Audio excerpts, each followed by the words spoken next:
যারা পরীক্ষার্থী, যারা চাকরি প্রত্যাশী, যারা চাকরির জন্য অলরেডি ইন্টারভিউ দিয়েছেন এবং দিবেন, তাদের জন্য এটা ইম্পর্টেন্ট। প্রথমত হলো যে 43তম বিসিএস যেটা অলরেডি 1 জানুয়ারি 2025 যোগদান করার কথা, তাদের ব্যাপারে সর্বশেষ এনএসআই এবং ডিজিএফআই এর মাধ্যমে একটা অধিকতর যাচাই চলছে এবং এদের যাচাইটা আমরা এই মাসের মধ্যেই চেয়েছি। যদি সামনের 15 দিনও লাগে তাহলে আমাদের যে ডেট 1 জানুয়ারিতে আমাদের এই 43তম ব্যাচের কর্মকর্তারা সরাসরি বিসিএস এ জয়েন করতে পারবেন বিভিন্ন ক্যাডারে।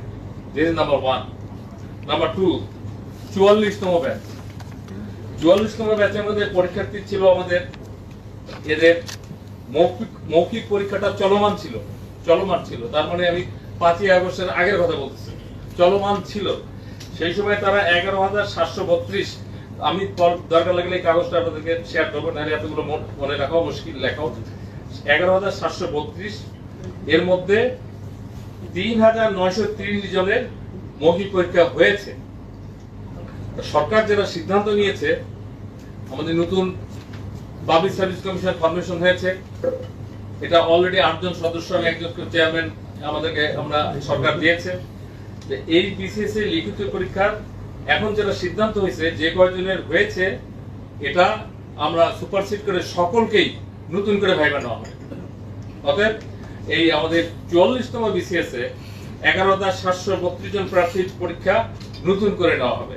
এবং আপনারা জানেন viva board is a very sensitive.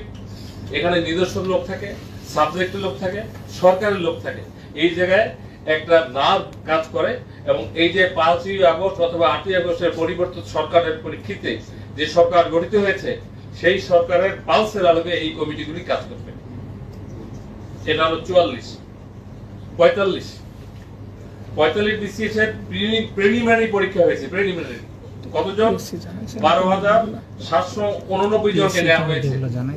এখন যারা সিদ্ধান্ত হয়েছে, এদের লিখিত পরীক্ষার খাতা যেটাকে বলে স্ক্রিপ্ট দেখা চলছে। এখানে সরকার সিদ্ধান্ত নিয়েছে এই যে লিখিত পরীক্ষা first examiner, second examiner, what ever it is, এখন থার্ড এক্সামিনার দিয়ে সবগুলো করা হবে। এবং থার্ড এক্সামিনার যারা দেখবেন, এবং আমি সরকারের পলিসিতে তারাই এক্সামিনার হয়, সেই থার্ড এক্সামিনার যেই খাতা দেখবেন সেই নাম্বারের ভিত্তিতে তাদের বাকি কার্যক্রম শুরু হবে। তাহলে এটা হলো আমাদের, এদের সংখ্যা আপনি পেলেন 12,779। এই জন্য একবার আমি টোটাল যোগ দিচ্ছি সিলেকশন হওয়ার পরে যেটা হবে। 46তম বিসিএস এ আমাদের এরা পরীক্ষার্থী ছিল, মানে সিলেকশন হয়ে আসছিল 10,638 লিখিত পরীক্ষার মাধ্যমে আসছিল। এখন যেটা সিদ্ধান্ত হয়েছে নতুন পিএসসি, এই ক্ষেত্রে সম্ভাব্য বৈষম্য দূরীকরণের লক্ষ্যে ইতিমধ্যে নির্বাচিত প্রার্থীদের সঙ্গে সম সংখ্যক, অর্থাৎ এই যে 10,638 প্লাস 10,638, তার মানে আমরা 21,276 জন লিখিত পরীক্ষাকে তুলে এনে এদেরকে বাকিতে মূল্যায়ন করা হবে। তার মানে ডাবল। যেখানে ছিল হয়তো একটু সময় লাগবে, বা ইট উইল বি প্রসেস, এবং কোনো কোশ্চেন না থাকে, বিতর্কিত যাতে নিয়োগ না হয়। 47তম বিসিএস যেটা নিট অ্যান্ড ক্লিন, এটা দেওয়ার জন্য আমরা প্রস্তুত। আপনারা জানেন পিসি ফর্মেশন করার পরেও দুই একটা বিষয় আছে, সেটা আমি পরে বলি। এখানে 3,487টি পদের বিজ্ঞপ্তি জারির পর্যায়ে। এটা আমরা পিএসসি ফার্স্ট বিজ্ঞপ্তিটা দিলেই এই বিজ্ঞপ্তিটা দিবে 3,487 জন। তাহলে এই টোটাল আমরা দেখেছি, মানে ক্যাডার এবং বিসিএস এর একটা দেখবেন যে নন ক্যাডার থাকে, এই দুইটা মিলে হলো 18,149। ক্যাডারে হলো 12,710, নন ক্যাডার হলো 5,439। এই হলো আমাদের একটা তথ্য শেয়ার করলাম যে দীর্ঘদিন ধরে মানুষ চাকরি এবং বিসিএস ফরমেশন অনেকগুলো হয়েছে, সরকারের সর্বশেষ অবস্থা আমি আপনাদের মাধ্যমে জানালাম। এটা হলো একটা বিষয়। এর বাইরে এই কাগজ পাওয়ার দরকার হলে পিআর সাহেবকে বলবো, ইফ ইউ নিড আমরা এই কাগজটা আপনাদের শেয়ার করতে পারি, কারণ আপনারা যার যার মতো করে নিউজ করবেন, যার যার মতো করে লিখবেন, তথ্যগুলোকে যার যার মতো করে আপনি অ্যানালাইসিস করবেন। এই লিবার্টি ইজ ইয়ার্স। নাম্বার 2 হলো যে বিষয়গুলো একটু জরুরি, অনেকেই প্রশ্ন করেন, অনেক সাংবাদিক ইন্ডিভিজুয়াল করেন, অনেকে জানতে চান, আপনাদের মাধ্যমে জানতে চান, অনেকে আমাদের এখানে দল বেঁধে এসে জানতে চান। এটা হলো বাস্তবতা, কারণ দীর্ঘদিন ধরে এগুলো হচ্ছে না, তো হয়নি। বিসিএস রিক্রুটমেন্টের ব্যাপারে আমাদের কয়েকটা বিষয় সিদ্ধান্ত হয়েছে। যেহেতু ক্যাবিনেট সেক্রেটারি আমাদের নতুন যোগদান করেছে, আমরা এটা একটা এসএসবি বলে এটা ফরমেশন হয়েছে। ডিএস টু জয়েন্ট সেক্রেটারি এই প্রমোশনটা আপনারা শর্টলি শুরু হবে। যেহেতু অনেকের প্রমোশনের পদোন্নতি হওয়ার পরে পদ দেওয়া যায়নি, দ্যাট ইজ ডিফারেন্ট, কিন্তু ব্যাচ ওয়াইজ আবার প্রমোশন আবার ডিউ হয়ে যায়, এটা আবার আরেকটা স্ট্রিম। এটা একটা joint secretary to additional secretary, এটা একটা। আরেকটা হলো সবচেয়ে ইম্পর্টেন্ট, যেটা নিয়ে অনেক বিতর্ক এবং অনেক কিছু অনেক দিন অনেক কিছু হয়ে আমরা আজকে আবার বসলাম, সেটা হলো নতুন ডিসি ফিট লিস্ট। এই কাজটা শুরু হবে এবং এই কাজটা আমরা গতবার যেরকম তাড়াহুড়া দিনে রাতে মানে আনলিমিটেড একটা সিচুয়েশনে কাজটা করতে হয়েছে। There was lot of labs or whatever it is. আপনারা যেভাবে বলেন মাঠ কিন্তু এখন ভালো, আমরা অনেক ডিস্ট্রিক্ট ডিডিএফ কমিশন চুজ করেছি, দে আর ফাইন।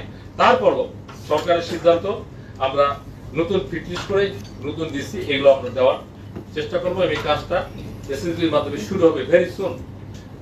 আচ্ছা, বঞ্চিত যারা অতিরিক্ত সচিব প্রমোশন পেয়ে হয়েছেন 13 দিনে 3 প্রমোশন, ইট ডাজন্ট ম্যাটার, তারা সারা বছরই বঞ্চিত ছিলেন। এই বঞ্চিত যারা অতিরিক্ত সচিব হয়ে চাকরির শেষ প্রান্তে, তাদেরকে সিদ্ধান্ত হয়েছে যে গ্রেড 1 দিয়ে তাদেরকে মনে করেন 15 দিন আছে, 1 মাস আছে, 2 মাস আছে, এই বঞ্চিত সকল কর্মকর্তাকে আমরা গ্রেড 1 দিয়ে বিদায়। এই একটা সিদ্ধান্ত, এটা আমি মনে করি অনেকেরই মনের দুঃখ, প্রমোশন হবে এবং সামাজিকভাবে, পারিবারিকভাবে, আর্থিকভাবে তারা বেনিফিটেড হবে। এইটার জন্যই মানুষ চাকরি করে এবং এটার জন্যই মানুষ আমরা অনেক কিছু দাবি ইত্যাদি দাবি আর করার আগেই যেটা হয় যে সরকার আমরা একটা সিদ্ধান্ত নিয়েছি। আর হলো আধার ক্যাডার, এদের এন্ট্রি এবং কিছু বিধিবিধান আছে। আধার ক্যাডারের প্রমোশনটা বিধি মোতাবেক প্যারালাল শুরু হবে। অতএব আর নতুন করে দল বেঁধে দাবি করার কিছু নেই। যে বিষয়গুলো অলরেডি আইডেন্টিফাইড, সেই বিষয়গুলো সরকার স্বচ্ছতার সাথে বিধি মোতাবেক যার যতটুকু প্রাপ্য এগুলো যাতে পায়, সেই বিষয়ে আমরা কাজ করছি। আজকে যেহেতু আমরা এটা নিয়েই কথা বলছি, এটা নিয়ে আপনাদের প্রশ্ন থাকতে পারে, অথবা আপনাদের কোনো আমরা কি বলবো যে যারা এর চেয়ে বেশি জানে, টু বি ফ্র্যাঙ্ক আমাদের চেয়ে বেশি কিন্তু সাংবাদিক ভাইরাও অনেক সময় জানে। আমি হয়তো যে খবরটা আজকে জানি, অনেক সাংবাদিক ভাই বলে যে স্যার আমি তাহলে গতকাল গিয়ে জেনেছি। আই রিয়েলি অ্যাপ্রিসিয়েট আপনাদের অনেক সাংবাদিকরা যারা অনুসন্ধিৎস, এটাকে কি বলে যে সাংবাদিকতা করেন ফরম, তারা কিন্তু ন্যাশনাল ইন্টারন্যাশনাল অ্যাওয়ার্ড অনেকেই পান। এটা আপনাদের জন্য একটা অর্জন এবং এই সাংবাদিকতা করতে যে আপনারা অনেকে আহত এবং নিহত হন, এটাও সত্য।